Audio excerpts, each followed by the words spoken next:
ఏం చేస్తున్నావు ప్రతిభల? Street style Mexican corn cup చేస్తున్నాను. దానికి ఏమేమి ఇంగ్రీడియంట్స్ కావాలో చూపిస్తాను.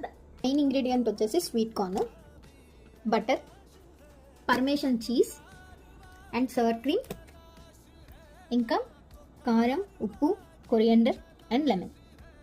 బటర్ విధానం. అండ్ కార్న్ని ఓవెన్లో పెట్టుకోవాలి. జస్ట్ 1 minute పెట్టుకుంటే సరిపోతుంది. యాక్చువల్గా ఈ కార్న్ కప్ అనేది రీసెంట్గా నేను ఒక మాల్లో ట్రై చేశాను. నాకు చాలా నచ్చింది. సో ఆ ఇంగ్రీడియంట్స్ అన్నిటినీ డీకోడ్ చేసి నేను ఇంట్లో ట్రై చేశాను. It turned out really well. And అలాగే ఇందులో గోకమలి కూడా ఇంకొక వేలో ఉండింది, ఐ మీన్ యావకాడోస్తో. అది కూడా మళ్ళీ ఎప్పుడైనా ట్రై చేసి మీ అందరికీ చూపిస్తాను. Simple and easy corn cup అయితే రెడీ అయిపోయింది. నేనైతే టేస్ట్ చేసేసి ఎలా ఉందో చెప్తా. చాలా బాగుంది. మేమైతే తినడానికి రెడీగా ఉన్నాం. మీరు ట్రై చేయడానికి రెడీగా ఉన్నారా?